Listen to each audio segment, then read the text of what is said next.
obviously it's essentials in the name, but essential amino acids, would you put that in this category of essential nutrients to take, or would you kind of separate that into something different?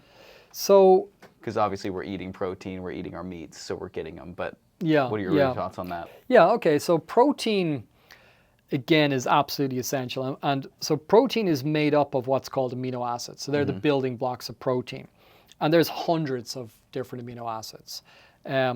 Now, the body has to take in what's called essential amino acids. And there are 8 essential amino acids. So they're ones that we absolutely have to take in, because we can make all the other ones once we have those essential amino acids in there. So these are ones that, like, literally, if you had one essential amino acid, tryptophan, isoleucine, lysine, whatever, if one of those was completely absent, you'd die. Yeah. And if they're very low in short supply, your health will suffer. So amino acids, you absolutely need to get in your 8 essential amino acids. And they're going to be in a lot of foods and in different ratios. And those are essential. They're not made in the body. Is that right? Yeah. The other amino acids are? Exactly. Yeah, so it's not a worry. Okay. Yeah, yeah. So those 8 essential amino acids, you want to kind of optimize that. And protein is something that we don't consume enough of. So, but increasing your protein intake, and you're getting up to maybe 3/4 to a gram of protein per pound of body weight, then you're pretty much going to be covered from a health point of view. Now, if you really want to get into optimizing and you're an athlete, or you want to optimize muscle building, then you probably want to pay even more attention to the quality of amino acids along with the quantity. So there's what's called complete and incomplete proteins, and there's all these different scales, and there's always new ones coming out of which is the most absorbable and all that sort of thing. Yeah. And the ratios. Well, let's go amino into acids. it a little bit, because I feel like, especially in gym culture, when you say, let's talk about supplements, I think protein, and especially protein powder, is probably the first on people's minds. Yeah. So should we be supplementing it? Do we need to? You know, and also let's get into, like, what are the best ones? There's always debate on beef isolate versus whey versus casein, you know? Yeah.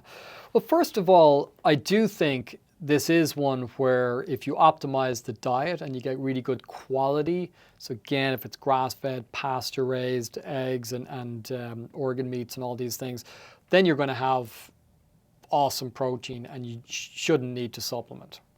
So I don't think in that case, so you're taking a gram of protein per pound of body weight, and you're getting in really good quality proteins that have all the essential amino acids at high levels. So when you look at the amino acid profile of different foods, up at the very, very top is going to be eggs. So it's the closest to a complete protein, followed by meat and fish and dairy.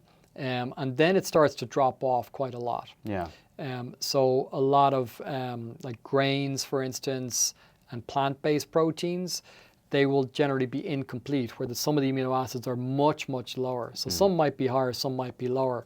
Then you have to be more cognitive of, like, mixing different proteins together, so that where one food might be low in some of those essential amino acids, the other is higher. And then when you combine them, you're going to get a much better effect.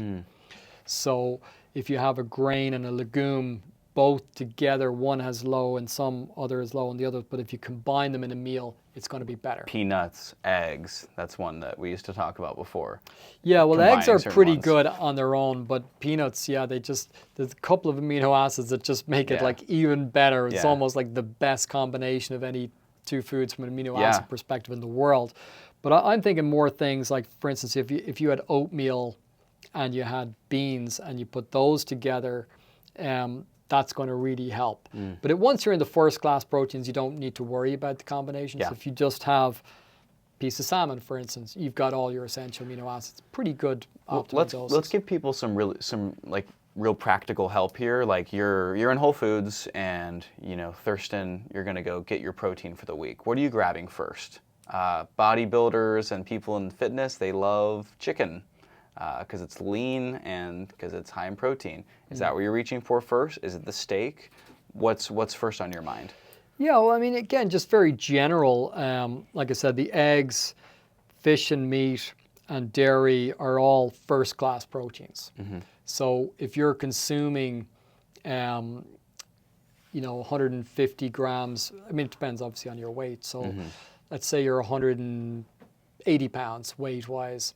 You want to consume approximately, again, it depends what you're trying to do. If you're really trying to optimize and you're training and you want to gain muscle, you want at least a gram per pound of body weight. So then you want to focus on 180 grams of protein.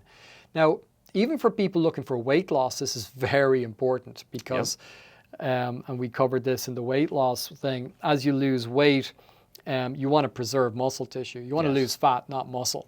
And then if you lose muscle, your metabolism can slow down. So if you want optimum metabolism, and also protein is more satiating. So for weight loss, it's very important too. Because some people are listening, oh, we're going into just muscle building, and I'm going to zone out. But no, this is really important for anybody trying to get into shape, because you want to preserve the muscle tissue, just burn the fats.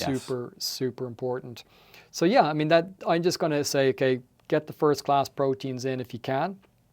If you veer away from those foods, then you're going to have to get more into food combinations and get a little deeper. And that's where supplementation can come in as well for those people. But if we're sticking to, high quality pasture raised, eggs, grass-fed meats, that kind of stuff, we should be getting in what we need if that's our priority. Yeah, and if you are looking to gain muscle and even possibly gain weight, and you're finding it hard to take in the full levels of protein, which it can be, because again, protein is satiating. So you may find it hard to chew through that much food, and that's where the supplements can come in and add in a protein shake. Why do the powders? Yeah, well, that's the big reason is because most people don't take in enough protein, and if you're struggling to get in that amount of protein, it's a lot easier just to drink back a protein drink to get in an extra 30 grams of protein. It's pretty low calorie too. And then it's going to be, you don't have to take in a lot of extra other calories as well to get the protein levels up.